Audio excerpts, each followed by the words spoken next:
I know it's cliche or cringe or whatever to talk about something being inspiring right now. But seriously, genuinely, totally unironically, the Fighting Oligarchy tour made me feel actually inspired. It's Monday, April 14th. I'm Jane Coaston, and this is What A Day, the show that doesn't know if there are or aren't tariffs on electronics coming from China. As far as I'm concerned, they are Schrodinger's tariffs. They are there, and they are also not there, which is a great way to build an economic policy in my book. On today's show, the Social Security Administration lists immigrants as dead to push them out of the country, and police are investigating an arson at the home of Pennsylvania Governor Josh Shapiro. But let's start with this past weekend. Congress is out of session this week. Despite everything going on in Washington, nothing can get in the way of spring break, baby. Time to get absolutely crazy in Iowa's 2nd District. Many Democrats will be holding town hall events, particularly in GOP districts. One example, as Politico reported on Thursday, Democrats will hold a town hall in the North Carolina district of National Republican Congressional Committee Chair Richard Hudson, the representative who told Republicans to stop holding in-person town hall events back in early March. But as we've mentioned on the show before, Vermont Independent Senator Bernie Sanders and New York Democratic Representative Alexandria Ocasio-Cortez are doing something a little different. On their Fighting Oligarchy tour, the pair is barnstorming America to bring together local Democrats, union representatives, and others to stand in opposition to the Trump administration.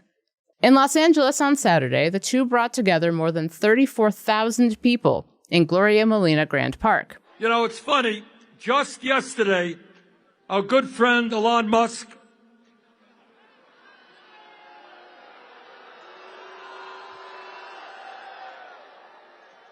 Mr. Musk sent out a tweet, and in essence, he said, Bernie Sanders has been talking about the growth of oligarchy year after year after year.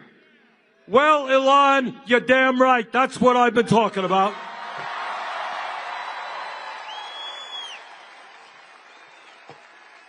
The difference is I'm no longer talking about how we're moving to oligarchy. I'm talking about how we are living today in an oligarchic form of society. I went with What A Day producer Johanna Case to find out what inspired so many people to attend. I talked to young people, middle-aged people, senior citizens, families, friends, and a dog named Ava. And what seemed to unite people was a desire to show solidarity with one another and reject Donald Trump and billionaire Elon Musk. I want to see what the fight behind us. I wanted to galvanize all of us to be able to fight all together in solidarity with every nationality, every color, every being in this, United States of America. I mean, I'll be honest, I want to fight against that stereotype where, young people don't really, show up as much. And I just want to show up locally for, what I believe in. Because he's a fucking asshole. He's trying to take away all the rights that we got 50 years ago. I'm 53 years old, and I am seeing the rights that I have always enjoyed in this country go away for my niece. My niece, as a woman, is losing her rights. I don't know what's going to happen to my country because I grew up in a time where the only person I knew in politics was Donald Trump. That was Terry, Audrey, and Jen, and her niece Jocelyn. When I asked some folks, like Hector Ruiz, a third-grade teacher from Orange County, what they wanted to hear from Democrats, they largely said they didn't really want to hear anything. They wanted to see some action. I want the Democrats to start showing a lot more fight than they've been showing. They haven't been. I mean, I'm tired of getting the text messages to rush $5.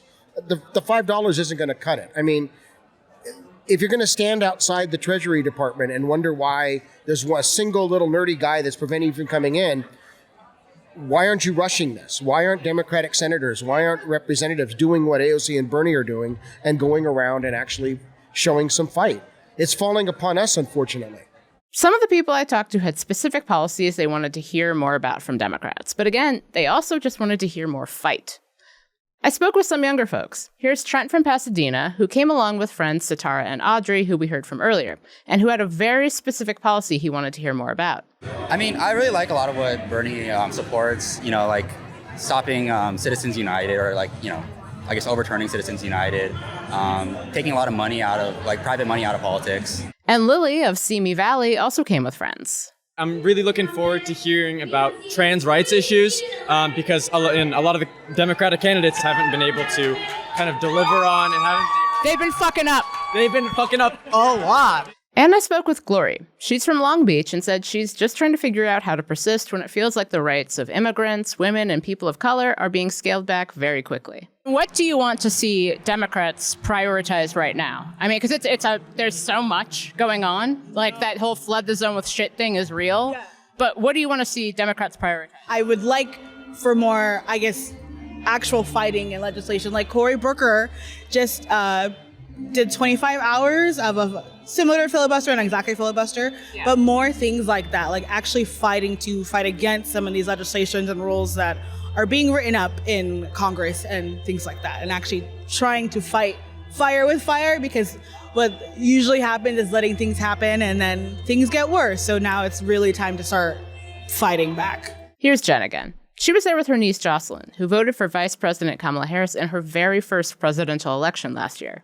I don't care if you have to cross the aisle, but I don't want them to give up on Social Security and Medicaid and Medicare and all the stuff that is important for the American people. Not the 1%, but the American people. I want them to have a plan, whether it is being a little centrist or being more left, but we need to make it good for all. It's not good for some, it needs to be good for all. And that's what I want to hear. It's April. This administration only started in January. I know I'm exhausted, and I had to ask how the people at the Fighting Oligarchy rally were making sure they could keep pushing back for 4 years. Here's Kenna of Santa Monica, who is trying to find balance and support in this moment. Instead of just doom scrolling, I took out my brother and some friends out here, and I'm ready to have some fun and be ready as a community. So it's just continuing on with that. Got to fill your own cup and got to fill your own before other people's. So definitely some meditation maybe too, and work it out. And here's third grade teacher Hector again, talking about how he tries to explain what's happening to his students, even tariffs. And I was trying to explain to my kids how that 10% can work its way up, to that. They're spending a lot more money on a washing machine, for example, that might be made overseas than they would normally be doing. And while I'm in a position now, because I've taught long enough to earn a decent wage, a lot of my kids' parents aren't. So having to pay $150 more, for example, for a washing machine doesn't help them. And so trying to explain to them, trying to clear it to them, apologizing to them as an adult for having screwed up their future so badly, I do that on a regular basis. So I think that kind of helps me work through a lot of this as well. And here's Glory again. I think community is the biggest part, having people around you who are like-minded and being able to go to those people and be like, you know what, this really sucks. And having that moment of like, you know what, I don't think I can do it, but if we're all together in this, we can keep fighting forward.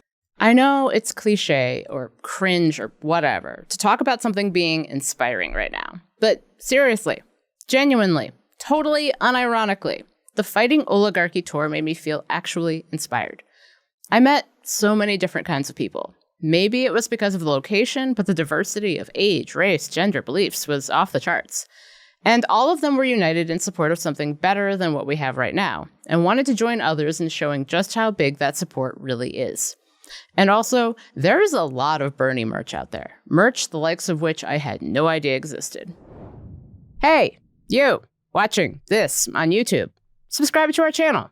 It's a great way to support independent media and keep progressive voices like ours alive in this media apocalypse doom spiral.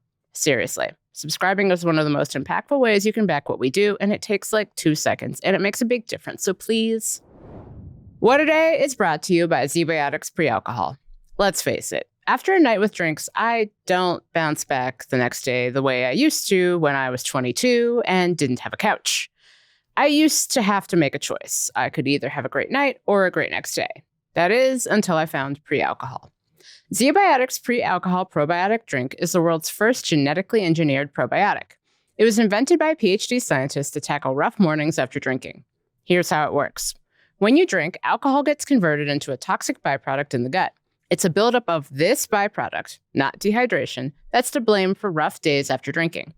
Pre-alcohol produces an enzyme to break this byproduct down. Just remember to make pre-alcohol your first drink of the night, drink responsibly, and you'll feel your best tomorrow. Every time I have pre-alcohol before drinks, I do notice a difference the next day. Even after a night out, I can confidently plan on working out without worry. Spring is here, and that means more opportunities to celebrate warmer weather. Before drinks on the patio, that tropical vacation, or your best friend's wedding, don't forget ZBiotics Pre-Alcohol. Drink one before drinking and wake up feeling great the next day. Go to zbiotics.com/WAD to learn more and get 15% off your first order when you use code WAD at checkout. ZBiotics is backed with a 100% money-back guarantee, so if you're unsatisfied for any reason, they'll refund your money, no questions asked. Remember to head to zbiotics.com/WAD and use the code WAD at checkout for 15% off. They're going to have a special, focused type of tariff to make sure that those products get reassured. President Trump's tariff chaos somehow got even more chaotic, or at least more confusing on Sunday. Secretary of Commerce Howard Lutnick said electronics imported from other countries actually will face tariffs, even though the administration said just days ago that they won't. This all started Friday when Customs and Border Protection declared smartphones, computers, and other foreign-made electronics exempt from Trump's reciprocal tariffs. This was great news for tech giants like Apple because they make the majority of their products in China. You know, the country that Trump hit with tariffs that top out at 145%. Here's what Lutnick told ABC's This Week about how semiconductors are going to be taxed. Those products are going to be part of the semiconductor sectoral tariffs, which are coming. So they are getting hit with tariffs, but like separate ones? And they're coming in 2 months unless they change their minds? Are we in a situationship with tariffs? In the midst of all of this, China announced Sunday that it's suspending some exports, including rare earth minerals and magnets. These are important materials for, of all things, fighter jets, cars, electronics, and, phones. All the things Trump wants to be made here. We're recording this show on Sunday night. Surely nothing about the situation will change by the time you listen to it Monday morning. We experienced an attack not just on our family, but on the entire Commonwealth of Pennsylvania here at the governor's residence. The governor of Pennsylvania and his family had to evacuate the governor's mansion early Sunday morning after a fire swept through part of the residence. Democratic Governor Josh Shapiro said police banged on his door in Harrisburg at 2 a.m. and led them to safety. State police say no one was hurt. Dauphin County District Attorney Francis Chardo said a man was arrested for suspected arson. This is not a record yet, but the charges will include attempted murder, terrorism, aggravated arson, and aggravated assault against an enumerated person. These are all very serious charges. As with any charges, the defendant is presumed innocent. Police said the man gained access to the home by hopping over a fence around the property. They say he also had homemade incendiary devices. The alleged attack happened on the first night of Passover, a major Jewish holiday. Shapiro had posted a photo Saturday celebrating Passover, with his family's dinner table set for Seder. He said during the press conference that he's not fearful. I refuse to let anyone who had evil intentions like that stop me from doing the work that I love, stop me from being a leader of this Commonwealth and looking out for all Pennsylvanians. Shapiro also said he's grateful for the first responders who kept his family safe. An immigration judge ruled Friday that the Trump administration can deport Mahmoud Khalil, the Columbia University grad student detained last month over his involvement in pro-Palestinian campus protests. Khalil was born in Syria and is of Palestinian descent. He's a legal permanent resident of the United States. He helped organize the pro-Palestinian encampment at Columbia last year. Immigration authorities arrested Khalil and revoked his green card last month. The White House deemed his activities, quote, pro-Hamas. Khalil's lawyers argue that the First Amendment protects his activism, but an immigration judge sided with the White House Friday, citing an undated memo signed by Secretary of State Marco Rubio. The only evidence the administration offered was a whopping 2 pages long. The memo doesn't accuse Khalil of any crime, but claims his beliefs are a threat to national security, and that his presence in the U.S. compromises the country's, quote, policy to combat anti-Semitism. Khalil's attorneys have until April 23rd to appeal the decision. The Trump administration is working to effectively cancel the Social Security numbers of more than 6,000 living immigrants. It's basically an effort to classify them as dead, at least financially. That's according to multiple outlets. The Associated Press reports that the administration transferred the immigrants' Social Security numbers to a database known as the Death Master File. It had been used to keep track of dead people who should no longer be receiving benefits, but why would the administration add these very alive people to a death database?